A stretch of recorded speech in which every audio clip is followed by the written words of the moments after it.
Ini adalah tahun keempat kami merilis podcast 10 buku pilihan Mizan ini, dan terbukti dari tahun ke tahun makin sulit mendapatkan buku tersebut. Sampai-sampai di tahun ini betul-betul kami hanya bisa mendapatkan 10 buku yang kami anggap pas untuk dimasukkan ke dalam 10 daftar pilihan Mizan ini. Kalau saja Mizan misalnya membuat judul podcast ini menjadi 11 buku pilihan Mizan, kita udah nggak bisa dapat buku 11 ya. Mudah-mudahan dengan podcast ini, satu, orang punya akses kepada kehadiran buku ini, kemudian diharapkan mereka juga membeli, membaca, sehingga pada akhirnya juga akan menggairahkan penerbit untuk mau menerbitkan buku seperti ini. Karena kalau akses saja masyarakat tidak punya, maka mereka tidak membeli. Kalau mereka tidak membeli, bukunya penerbit tidak laku. Kalau tidak laku, mereka nggak akan menerbitkan. Dan itu yang sudah terjadi cukup lama, yang menyebabkan seperti saya katakan tadi, kondisinya begitu memprihatinkan terkait dengan buku-buku pemikiran Islam yang serius ini.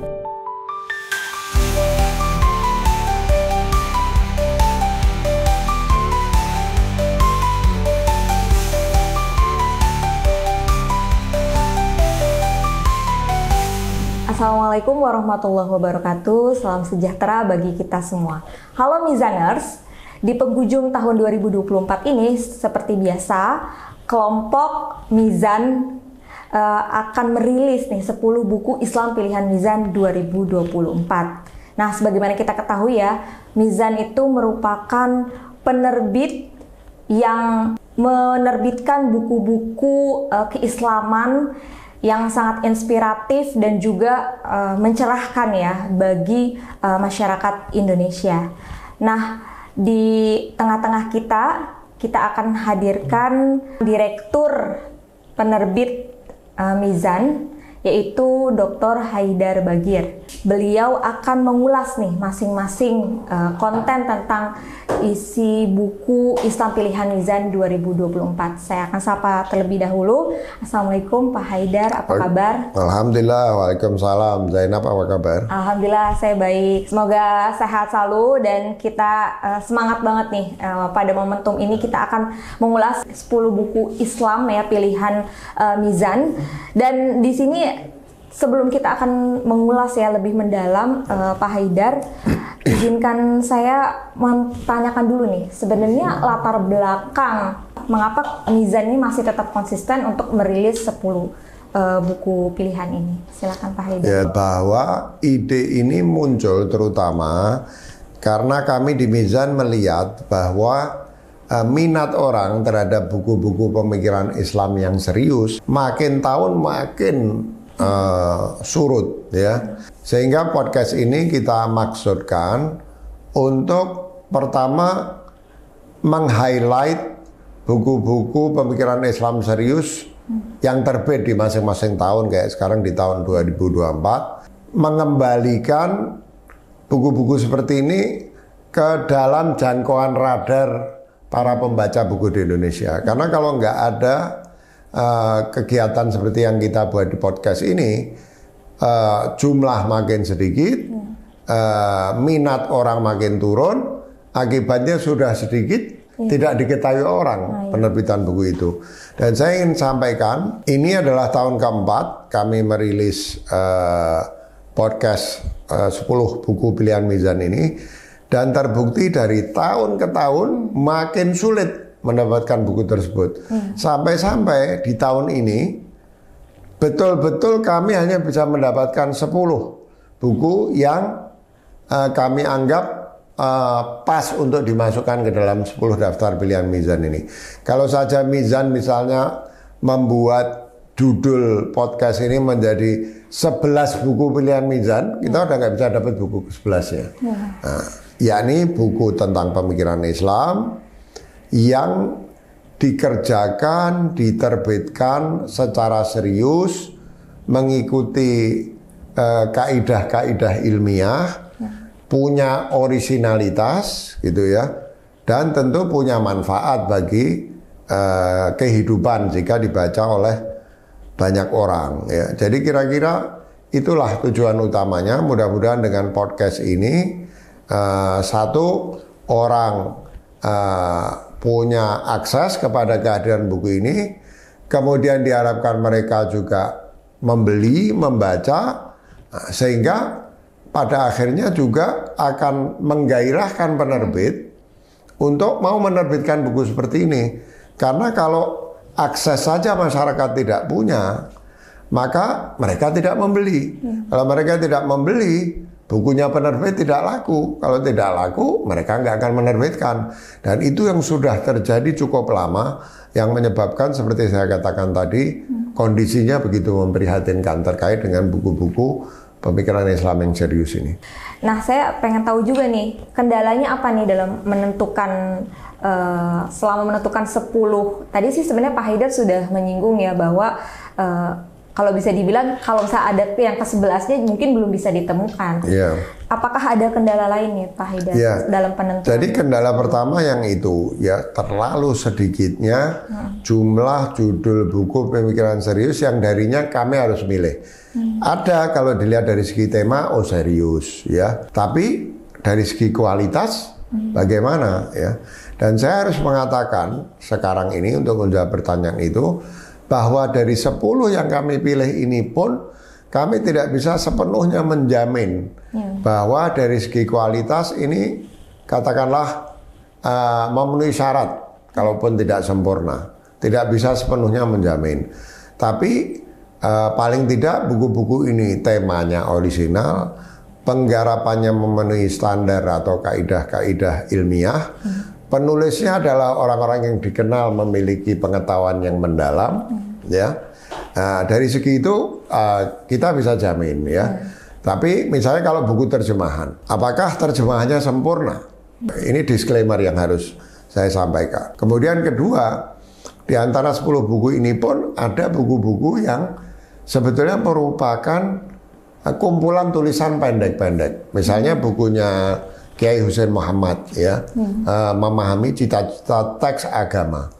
Itu kumpulan tulisan beliau di mungkin platform media sosial.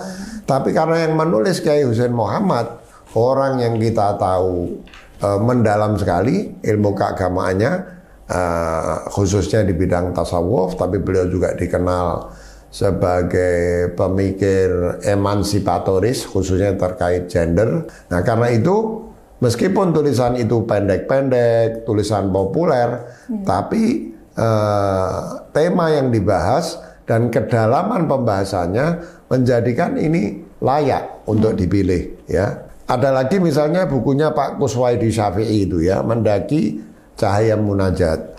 Ini juga semacam pikiran-pikiran offhands ya dari Kiai Kuswaidi Syafi'i yang mensyarah doanya Ibn Arabi. Itu sebuah judul dari Majmu'ah Rasail Ibn Arabi ya. Ada kumpulan risalah-risalah Ibn Arabi dikompilasi, salah satunya yang disyarah oleh Pak Kuswaidi Syafi'i. Nah, tapi lagi-lagi kita mengenal siapa Pak Kuswaidi Syafi'i. Satu, doanya bukan sembarang doa, bukan karangan sembarang orang, tapi doa yang lepas dari apakah naskah ini semua orang sepakat bahwa ini karya Ibn Arabi. Ya, misalnya saya barusan mendapatkan informasi judul ini tidak ada di dalam daftar judul karya Ibn Arabi yang dikompilasi oleh salah satu orang yang paling ahli tentang Ibn Arabi di dunia, itu Utsman Yahya. Ya, tidak ada. Tapi paling tidak ini sebuah doa yang bernafaskan pemikiran Ibn Arabi. Jadi dari segi sumbernya sangat penting. Ya. Yang kedua, Pak Kuswaidi Syafi'i kita kenal sebagai orang yang hidupnya dalam pembahasan itu di pesantren beliau juga antara lain dihabiskan untuk membahas tentang pemikiran Rumi dan Ibn Arabi. Jadi beliau adalah orang yang otoritatif. Meskipun ini bukan tulisan serius dengan research, dengan referensi kepada berbagai buku referensi standar, kami menganggapnya layak untuk dimasukkan di sini ya. Kira-kira mungkin secara umum kendalanya seperti itu. Iya. Baik, terima kasih Pak Haidar. Tadi pertanyaan pengantar ya sebelum kita akan ulas satu-satu. Baik, kita langsung meranjak ke buku yang pertama ya. Tapi ini disclaimer, bukan dalam peringkatan ya. Maksudnya bukan berarti yang disebutkan kami yang pertama adalah urutan yang pertama atau yang paling kualitasnya paling bagus. Yang pertama itu ada Tasawuf Salafi. Ini sangat menarik sekali ya Pak Haidar. Buku ini Tasawuf Salafi ini diterbitkan oleh penerbit Madani dan ditulis oleh Hamdan Maghribi ya penulisnya. Dan menurut kami ini sangat menarik ya, karena kalau misalnya kita mengkaji tentang tasawuf yang selama ini kita pelajari itu kan yang terkenalnya itu kan tasawuf falsafi ya, Haidar gitu. Nah, ini ada sosok ulama ya kan, yang mana kita ketahui sebagai seorang salafi, Ibnu Taimiyah, dan dengan kontroversinya ya, apakah dia tuh sebenarnya pro tasawuf atau anti tasawuf gitu. Tapi ternyata di sini dalam karyanya Hamdan Maghribi ini didudukan bahwa sesungguhnya Ibnu Taimiyah itu merupakan ulama sekaligus juga seorang sufi gitu loh. Nah, jadi bagaimana nih Pak Haidar terkait dengan buku ini? Ya, pertama sudah lama saya mempelajari juga bahwa Ibnu Taimiyah itu bukan anti tasawuf. Meskipun dia tidak, seingat saya, terutama di dalam fatwanya, itu ada 3 tempat di dalam lebih dari 10 jilid fatwa Ibnu Taimiyah itu yang beliau menulis panjang lebar tentang tasawuf, meskipun seingat saya beliau menggunakan istilah suluk ya. Dan suluk itu memang satu level dari atau satu bagian dari tasawuf secara keseluruhan dengan sangat positif, dan pembahasannya tidak jauh berbeda dengan pembahasan yang dilakukan oleh para sufi sendiri ya. Nah, nanti muridnya Ibnul Qayyim Al-Jauzi juga menulis buku-buku yang berbau tasawuf, meskipun dalam hal-hal tertentu memang terkesan kecenderungan puritanistiknya misalnya ya. Nah, jadi Ibnu Taimiyah itu bukan anti tasawuf. Sekarang apalagi ketika ajaran Ibnu Taimiyah dimanifestasikan ke dalam Wahabisme yang mengklaim sebagai wujud dari ajaran Ibnu Taimiyah, dan itu 100% adalah ajaran purifikasi, seolah-olah dikesankan bahwa Ibnu Taimiyah itu anti tasawuf. Bisa dibuktikan dengan mudah di dalam karya beliau tidak anti tasawuf ya. Bahkan saya ingat Cak Nur itu almarhum pernah mengatakan, kalau mau belajar pemikirannya Ibnu Taimiyah jangan ngambil dari Arab, tapi ambil dari para ahli Ibnu Taimiyah di India, di anak benua India. Betapa beliau sangat rasional, sangat cerdas ya. Termasuk beliau itu tidak anti tasawuf. Ibnu Taimiyah juga dalam hal tertentu mengapresiasi karya Ibn Arabi. Dari yang saya dengar, yang Ibn Taimiyah akhirnya mengeluarkan omongan keras tentang Ibn Arabi itu lebih terkait dengan Fususul Hikam. Ya, dengan Fususul Hikam. Karena Fususul Hikam itu memang sangat enigmatik bukunya. Saya tidak mengatakan bahwa Ibn Taimiyah tidak mampu membaca Fususul Hikam ya. Tapi memang shocking Fususul Hikam itu. Seorang ahli Ibn Arabi dan pengagum Ibn Arabi di masa sekarang di Mesir, Mahmud Ghurab, yang menulis banyak buku dan riset tentang Ibn Arabi, itu meragukan bahwa Fususul Hikam itu betul-betul karyanya Ibn Arabi ya. Meskipun secara umum kesarjanaan Islam tentang Ibn Arabi yakin betul bahwa itu karyanya. Tapi kalau seorang Mahmud Ghurab saja bisa ragu bahwa Fususul Hikam itu karya Ibn Arabi, apalagi Ibn Taimiyah gitu. Nah, buku ini menjadi sangat menarik karena kalau orang mau baca, ini menjernihkan sikap Ibn Taimiyah terhadap tasawuf, dan diharapkan bisa mencairkan ketegangan luar biasa dari kelompok puritanistik seperti kaum salafi modern ala Arab, ala Wahabi ini dengan kaum sufi. Dan keduanya sebetulnya bisa berdialog. Kadang kaum sufi itu juga terlalu eksesif dalam ritus-ritusnya. Nah, pandangan Ibn Taimiyah bisa meluruskan. Sedangkan kaum Salafi modern yang terlalu puritanistik, kalau sadar bahwa Ibn Taimiyah itu mempromosikan tasawuf juga, meskipun disebut suluk, juga akan bisa membasahkan pemikiran dari kaum Salafi modern dalam hal pemikiran keislaman mereka gitu. Itu saya kira yang menjadikan buku ini penting. Yang kedua adalah karya Kiai Haji Hussein Muhammad yang berjudul Memahami Cita-Cita Teks Agama dari Konservatisme ke Progresivisme, dari Tekstualisme ke Kontekstualisme, yang diterbitkan oleh Ircisot. Nah, tadi Pak Haidar di awal sudah mengulas ya secara ringkas.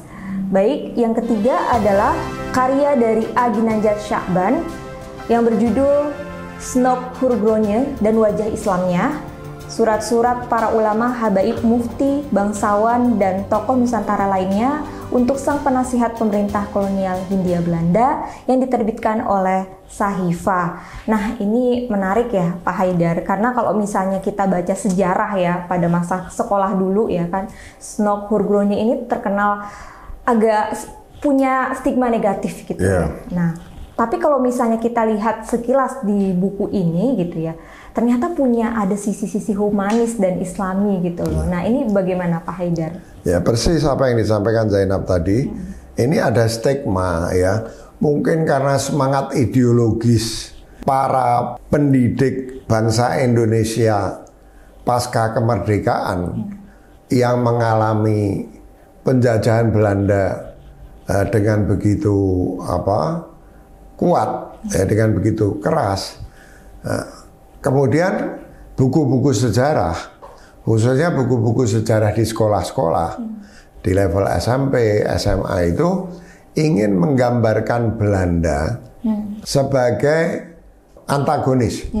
Ya, sebagai antagonis, bangsa Indonesia berusaha melawan itu, Belanda ditampilkan secara antagonis, sehingga hampir semua hal yang terkait dengan Belanda pada waktu itu ditampilkan dengan stigma negatif. Jadi kita ini, saya kira semua, termasuk yang mendengar, ketika sekolah dulu mendapatkan kesan bahwa guru-gurunya ini orang jahat, ya, munafik dan lain sebagainya. Padahal kalau kita pelajari, guru-gurunya ini memang dia orang Belanda, menjadi penasehat Belanda, ya. Tapi dia seorang scholar yang luar biasa. Kedua, menurut saya, nasihat dia kepada Belanda itu bukan nasihat yang kira-kira ini loh kelemahan bangsa Indonesia, hancurkan dari situ. Enggak. Betul-betul memberikan masukan tentang khususnya mungkin budaya keagamaan kaum muslim yang mayoritas di Indonesia, supaya pemerintah Belanda itu bisa berinteraksi dengan masyarakat Indonesia dengan cara yang lebih baik. Nah, tentu saja ada bias kemungkinan besar. Dan bias itu bukan bias guru-gurunya. Kita kalau bicara tentang orang muslim, bicara tentang agama lain, ya kita punya bias. Kita sebagai orang timur bicara tentang orang barat, punya bias. Jadi kalau guru-gurunya punya bias, ya itu hal yang biasa.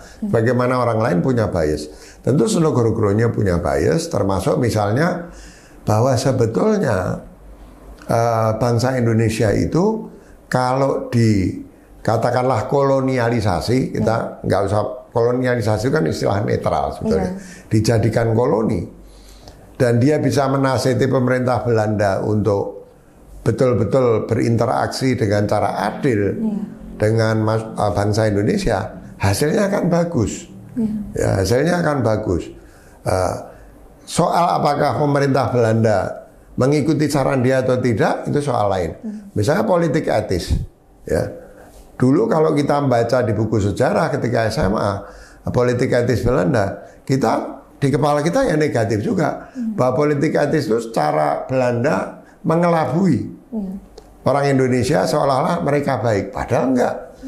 Itu kan politik etis itu asalnya dari masyarakat di negeri Belanda yang betul-betul ingin berbuat baik kepada bangsa Indonesia yang menjadi koloninya. Bahwa kemudian pemerintah Belanda pada saat itu memanipulasi, itu bukan salahnya politik etis, tapi salahnya manipulasi oleh pemerintah Belanda pada waktu itu. Sudah ada beberapa buku lain tentang Seno Guru-Gurunya yang pelan-pelan mengungkapkan wajah Seno Guru-Gurunya yang sebenarnya. Buku ini menjadi sangat menarik karena menggambarkan bahwa sebagai manusia yang punya bias dan lain sebagainya, ini orang yang baik, seorang scholar, punya hubungan erat dengan tokoh-tokoh di Indonesia, para ulamanya, para kiainya. Misalnya salah satu kiai besar di Jawa Barat, ahli tasawuf Wahdatul Wujud, namanya Kiai Haji Hasan Mustafa. Ya, Kiai Haji Hasan Mustafa itu dekat sama Seno Guru-Gurunya, surat-suratan, dan memberi banyak informasi tentang masyarakat Muslim, cara pandang keagamanya kepada Seno Guru-Gurunya. Kalau Seno Guru-Gurunya ini tetap kita anggap sebagai penjahat, munafik, dan lain sebagainya, berarti orang yang berhubungan baik dengan Seno Guru-Gurunya ya jahat juga. Sama seperti misalnya ini Syed Ahmad Khan di India. Itu kan di satu sisi disanjung sebagai tokoh pemikir Islam luar biasa sampai menghasilkan Universitas Aligarh sekarang, tapi di sisi lain dianggap kolaborator dengan pemerintah Inggris, penjahat. Nah, itu pandangan yang terlalu ekstrem. Buku ini menggambarkan surat menyurat dan kedekatan keakraban Seno Guru-Gurunya dengan tokoh-tokoh Islam yang mudah-mudahan juga, kalaupun kita tidak setuju mengatakan bahwa Seno Guru-Gurunya itu orang baik juga, setidaknya kita punya pandangan yang lebih utuh tentang siapa Seno Guru-Gurunya itu. Jadi ada lagi nih buku yang keempat, yang menurut saya tak kalah menarik nih, Pak Haidar, yaitu karya Imam Al-Ghazali dari Maqasid Al-Falasifah, ya, pokok-pokok filsafat, logika, fisika, dan metafisika, yang diterbitkan oleh Irtisot. Ya. Sebagaimana kita ketahui kalau misalnya di dalam diskursus filsafat Islam itu kan ada sebagian gitu ya, scholars juga yang berpandangan bahwa Imam Al-Ghazali itu bukan filsuf, bahkan mengkritisi filsafat karena karyanya ya Tahafut Al-Falasifah. Nah, menurut Pak Haidar sendiri ya, kalau misalnya ngerujuk pada buku ini kan sebenarnya ini merupakan jawaban ya Pak Haidar, berjawaban bahwa dan membantah juga stigma tersebut. Bagaimana Pak Haidar? Ya, pertama soal bahwa dia anti filsafat sudah jelas tidak, ya sudah jelas tidak, bahwa Imam Ghazali sendiri kan awalnya seorang filosof, ya. Sampai akhir pun dia masih menulis buku yang bersifat filosofis, tidaknya teologis, dalam arti menggunakan metode jadal. Metode jadal yang sama dengan metode burhan yang dipakai di dalam filsafat, itu dasarnya adalah rasional, rasionalisme. Imam Ghazali sampai akhir hayatnya masih menulis dengan cara seperti itu. Bahkan kalau kita baca Ihya saja, itu tetap unsur seperti itu. Jadi itu saya kira pendapat yang keliru. Ya, Imam Ghazali tetap berfilsafat, bahkan dia menulis Mishkatul Anwar, sebuah buku Irfani, tetap saja di situ unsur-unsur filsafat muncul, ya. Nah, buku ini menarik karena dari apa yang saya ketahui, sebetulnya ini buku yang ditulis oleh Imam Ghazali sebelum beliau menulis Tahafutul Falasifah. Jadi Tahafutul Falasifah itu kan mengkritik filosof, tapi sebetulnya yang diambil sebagai sampel itu pemikiran Ibn Sina. Nah, hebatnya orang-orang dulu itu, kalau mau mengkritik orang lain, dia pelajari sampai dia memahami pemikiran orang itu seperti orang itu sendiri memahami apa yang dia tulis. Nah, dalam hal ini Ibn Sina, sebelum mengkritik dalam tahafut, mengkritik pemikiran falsafah, ya, dia mempelajari dulu pemikiran Ibn Sina. Buku Maqasid ini sebetulnya semacam ringkasan yang dia buat. Bentar, saya mau memastikan saya paham betul maksudnya Ibn Sina. Nah, dicatat sama dia, jadi buku ini. Nah, setelah dia paham, dia baru menulis tahafut.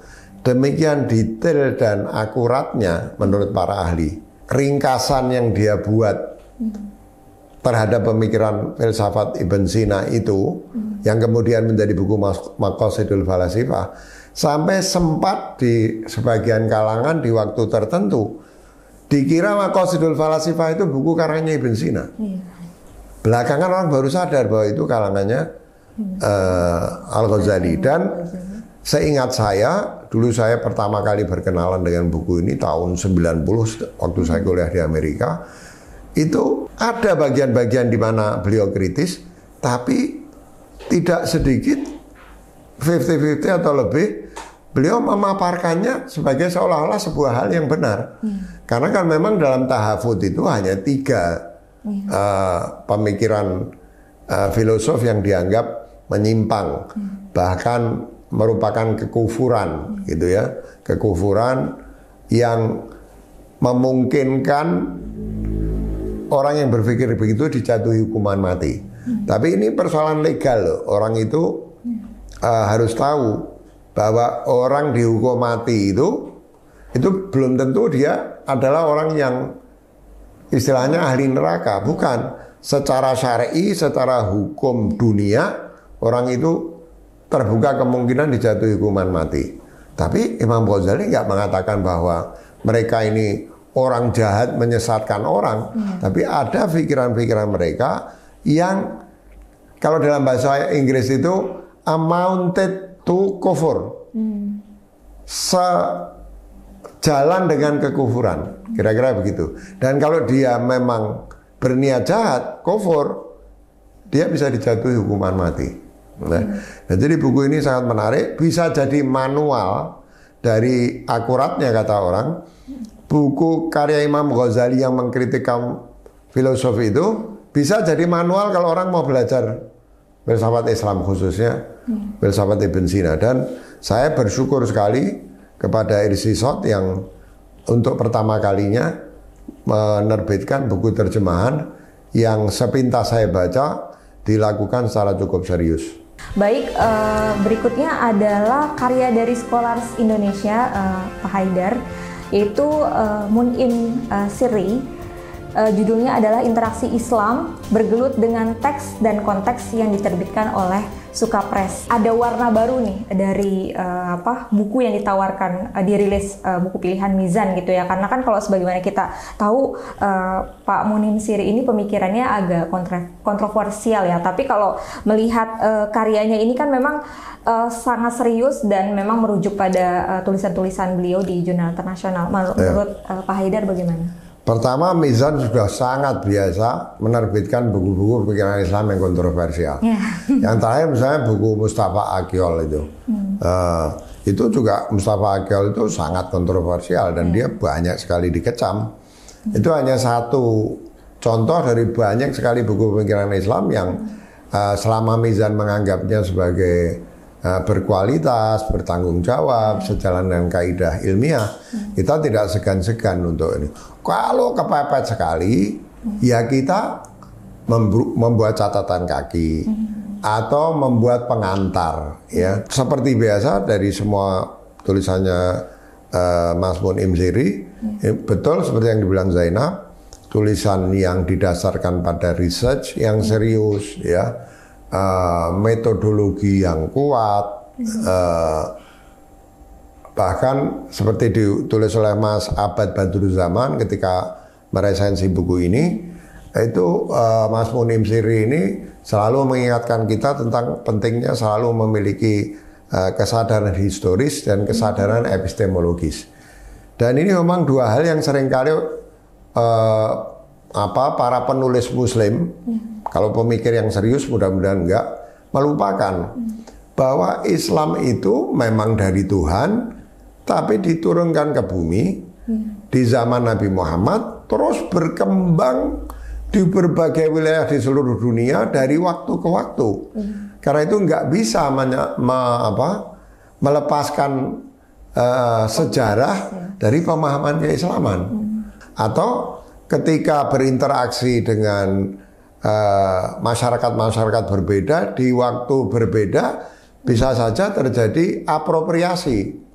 Hal-hal yang di luar dogma keagamaan, tapi membentuk sunnah istilahnya itu. Ya, sunnah itu adalah sesuatu yang berakar pada katakanlah dogma, ya, tapi kemudian sudah berkembang sesuai dengan lokalitas dan waktu tertentu. Jadi ini sangat penting dan khususnya setelah munculnya gelombang Islam baru dari Timur Tengah ini, kesadaran historis ini hilang. Seolah-olah Islam itu turun di ruang kosong dan selamanya akan seperti itu. Nah, disinilah salah satu nilai penting dari pemikiran-pemikiran Mas Mun'im Siri. Yang kedua, Mas Mun'im itu mengingatkan tentang pentingnya kesadaran epistemologis. Bahwa sebetulnya semua pemikiran yang bertanggung jawab itu harus berangkat dari bangunan ilmu yang kokoh. Salah satu pilar dari bangunan ilmu yang kokoh itu apa? Epistemologi yang betul. Ya. Nah itu misalnya buku Mas Mun'im ini banyak mengingatkan kita tentang itu. Nah, buku ini memang kumpulan tulisan di jurnal, ditulis secara sangat serius. Bahkan sebagai sebuah kumpulan tulisan, masing-masing judul yang ada di buku ini akan banyak memperkaya pemikiran kita. Sebagian mungkin kita setuju, sebagian kita tidak setuju. Tapi jangankan dengan yang kita setuju, yang kita tidak setuju pun menurut saya penting, karena itu bisa membuat kita berpikir lebih serius, ya, berpikir dialektis. Dan bukan tidak mungkin suatu saat tadinya tidak setuju jadi setuju. Nah, yang keenam ini ada karya dari Sufi yang ternama ya, Jalaluddin Rumi. Judulnya adalah 7 Pesan Langit Majelis Sab'ah yang diterbitkan oleh Turos. Nah, ini kalau misalnya Pak Haidar udah ahli nih, sepertinya saya nggak perlu kasih pengantar lagi nih Pak Haidar. Ini bagaimana nih kalau tentang Rumi nih, terutama karya ini ya? Justru saya nggak ahli tentang buku ini. Saya sempat meragukan apa ini betul karya Rumi. Tapi ketika saya lihat ada pengantarnya Mas Nur Jabir yang memang secara khusus melakukan riset terhadap buku Rumi, saya percaya ini buku Rumi dan ternyata ini memang punya kekhasan sendiri. Karena ini buku yang memuat 7 khutbah Rumi dari banyak khutbahnya.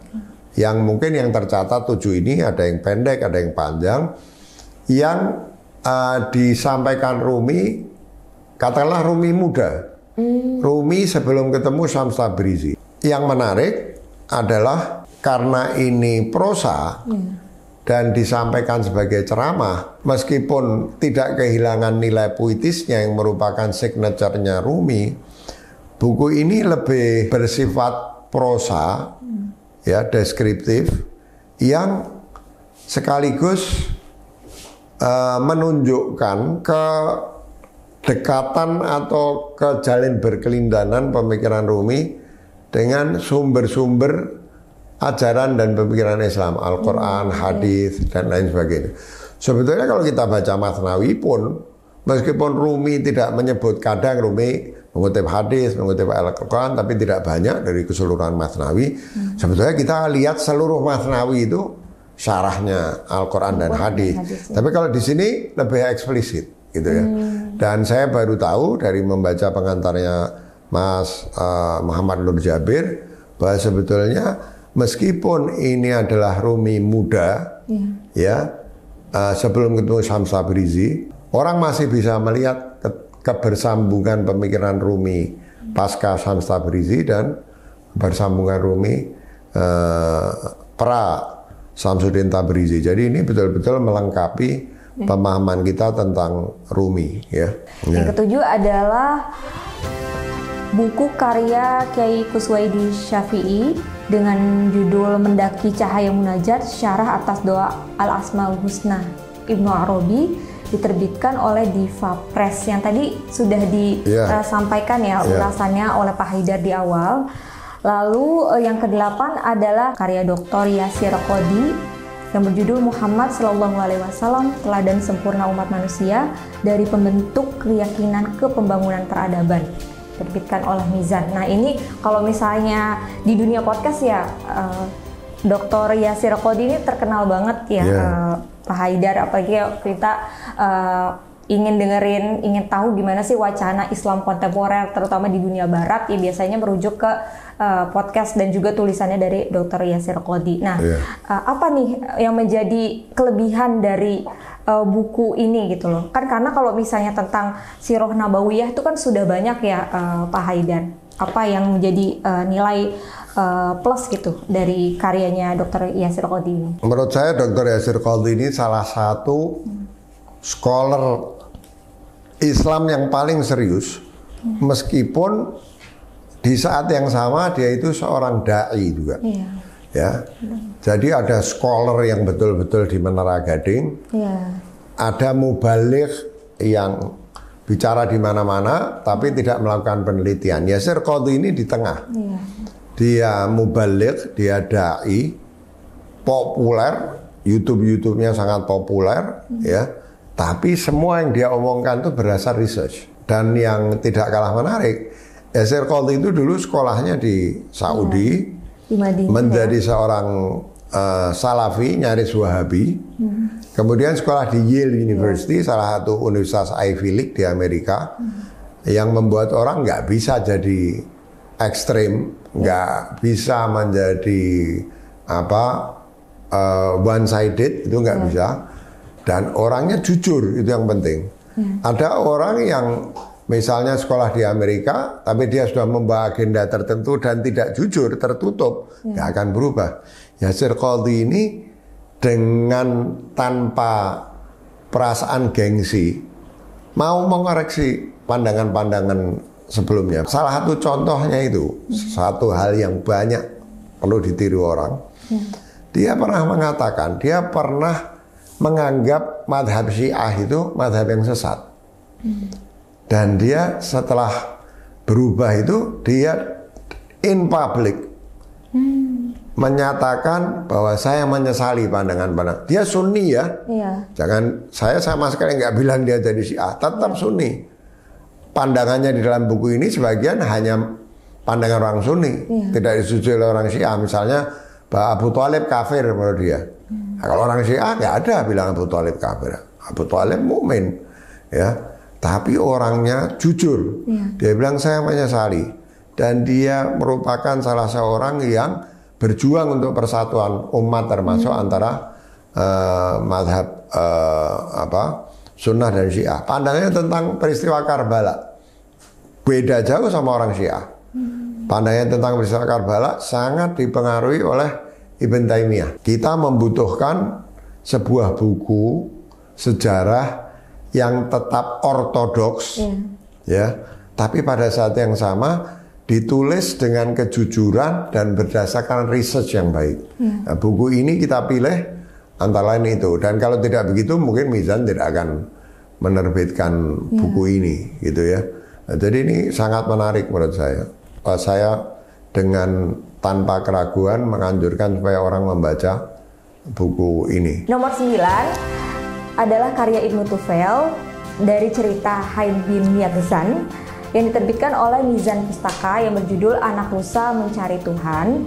Diadaptasi menjadi novel filsafat oleh Sabine Weissenberg dan Kamel Assaben. Nah, kalau misalnya kita berbicara tentang karyanya Ibnu Tufail ini kan memang terkait dengan bagaimana sih diri kita sebenarnya gitu loh. Pertanyaan-pertanyaan filosofis gitu tentang diri, asal muasal kita, mau kemana kita gitu kan. Nah, dan ada juga nih kalau misalnya kita tarik lebih mendalam wacana tentang atau diskursus tentang akal dan wahyu yang oleh sebagian kalangan ini dipertentangkan. Nah, gimana nih Pak Haidar tentang karya ini? Ya, Ibn Tufail itu salah satu di antara beberapa filosof Spanyol, ya. Ada Ibn Bajjah, tentu ada Ibn Tufail, ada Ibn Masarrah, ya. Nah, yang menarik di Spanyol ini kecenderungannya rasionalis. Nah, mereka semua bisa disebut rasionalis dalam hal keyakinan kepada kemampuan akal untuk menemukan kebenaran. Nah, tapi ada perbedaan yang cukup kontras antara Ibn Rushd dan di satu sisi dan Ibn Bajjah, Ibn Tufail dan Ibn Masarrah. Kalau yang ini disebut rasionalis, yang tiga itu disebutnya iluminis dalam kesarjanaan yang terkait dengan mereka. Artinya apa? Tidak disebut sufi, tapi tidak disebut mistikal, tapi iluministik. Karena apa? Betul bahwa mereka percaya pada rasionalitas, ya. Tapi pada saat yang sama mereka juga percaya pada mistisisme sebagai sarana untuk mencapai kebenaran, ya. Makanya sangat menarik di dalam buku Anak Rusa Mencari Tuhan itu, judul yang diberikan oleh penerbit Mizan, ya. Buku adaptasi ke dalam sebuah bentuk novel yang lebih dekat dengan pemahaman kita tentang novel modern ini. Pertama, ditulis dengan lancar, dengan seru, karena itu mengasihkan. Dan kita lihat bagaimana cerita tidak berhenti pada temuan-temuan katakanlah rasional yang sebetulnya tidak bisa dibilang rasional, tapi temuan-temuan reflektif. Dan refleksi itu bisa dengan rasio, bisa dengan hati, bisa dengan perasaan, ya. Kalau temuan-temuan reflektif itu berhenti pada misalnya akhirnya menyimpulkan kebenaran itu ini, Tuhan itu ini, Tuhan itu ini, itu nggak langsung kelihatan sifat iluministik dari karyanya Ibn Tufaili. Tapi belakangan dia ketemu asal, seorang sufi. Jelas-jelas kalau kita baca cirinya itu ciri sufi. Nah, dan dia mendapati bahwa ternyata pikiran reflektif dia itu sama dengan pemikiran kaum sufi. Nah, hal seperti inilah yang menyebabkan orang membedakan pemikir Spanyol seperti Ibn Rushd yang 100% rasionalistik, meskipun ada cerita belakangan ketemu Ibn Arabi dan Ibn Rushd menyesal karena tidak menjalani jalan tasawuf. Tapi itu cuman anekdot yang menggambarkan penyesalan. Tapi kalau kelompok-kelompok ini termasuk Ibn Masarah itu memang juga memasukkan tasawuf sebagai salah satu metode untuk mencari kebenaran. Terus yang terakhir nih, karya dari Pak Haidar Bagir sendiri, yaitu menemukan kembali Thariqah Alawiyah dari Hadramaut sampai Indonesia yang diterbitkan oleh Noura. Nah ini nih Pak Haidar, lagi hangat-hangatnya ya. Ada dua fenomena ya kalau misalnya kita lihat di Indonesia. Yang pertama ada tentang Habib politik ya kan. Terus yang kedua yang lagi masih hangat bahkan sampai sekarang belum selesai nih Pak Haidar perdebatannya. Ini kayaknya bukunya kontekstual banget ya tentang Thariqah Alawiyah sebagai seorang penulisnya langsung. Thariqah Alawiyah ini sebuah aliran tasawuf yang memang saya geluti gitu ya. Bukan tidak ada buku tentang Thariqah Alawiyah, termasuk 2 jilid buku tentang Thariqah Alawiyah itu, tapi buku yang luar biasa penting. Tapi dia ditulis lebih sebagai tema-temanya Thariqah Alawiyah yang kadang tidak jelas akar Thariqah Alawiyahnya. Jadi tidak langsung kelihatan apa spesifiknya. Akhlak. Semua kelompok muslim bicara soal akhlak, wara', tawadhu, dan lain sebagainya. Sangat bermanfaat, tapi tidak ada buku yang ditulis dengan gaya kesarjanaan modern meskipun sederhana. Saya nggak bisa mengatakan buku saya ini buku yang memenuhi persyaratan kesarjanaan yang serius. Enggak, meskipun semua saya pastikan ada rujukannya dan lain sebagainya, tapi tetap ini buku populer, tapi saya coba tulis secara bertanggung jawab. Saya ini kan pendiri Gerakan Islam Cinta, mempromosikan tasawuf. Jadi kalau mau dakwah Islam Cinta lewat Ibn Arabi susah, itu bisanya di dunia kesarjanaan. Saya cari-cari apa? Thariqah Alawiyah ini selain bagian dari masa pendewasaan saya, juga sudah diterima luas di Nusantara ini ya. Beberapa buku standar di pesantren ditulis dari orang-orang kalau bukan Alawiyin tapi dari lingkungan tradisi Alawiyin. Kiai-kiai NU punya hubungan yang sangat akrab dengan para habaib. Mereka mencintai para habaib. Sehingga saya pikir kalau Thariqah Alawiyah ini saya tampilkan, ini salah satu cara saya menampilkan Islam cinta yang sekaligus sudah punya akar di Nusantara. Kira-kira itu. Nah, tiba-tiba pada saat buku itu dalam persiapan, muncullah polemik nasab ini. Ya. Muncul polemik nasab, sehingga saya menambahkan kata pengantar yang bukan bertujuan apologi dan lain sebagainya. Tapi supaya orang jangan salah paham, ini nggak ada urusan sama nasab-nasab. Thariqah Alawiyah itu manhaj di dalam tasawuf yang kebetulan dikembangkan, lahir dan dikembangkan di kalangan Alawiyin. Satu di antara berbagai manhaj di dalam tasawuf. Jadi jangan dihubungkan dengan nasab. Saya bercerita tentang bagaimana ayah saya itu adalah orang-orang yang nggak pernah menonjolkan, apalagi mengkapitalisasi kehabiban saya lah katakan, kealawiyinan saya gitu ya. Nah, kemudian datanglah polemik nasab ini. Saya bersyukur karena saya tidak masuk ke dalam polemik nasab.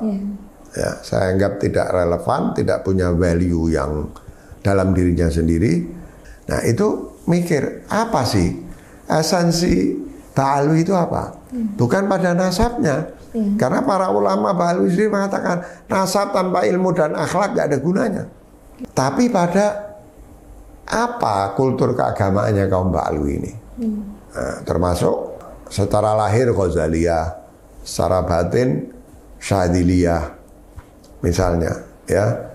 Itu kalau orang baca buku saya ini akan lihat, oh ternyata keba'alwian yang muncul dari omongan sebagian Habib yang ngawur itu gak ada hubungannya dengan kealawian.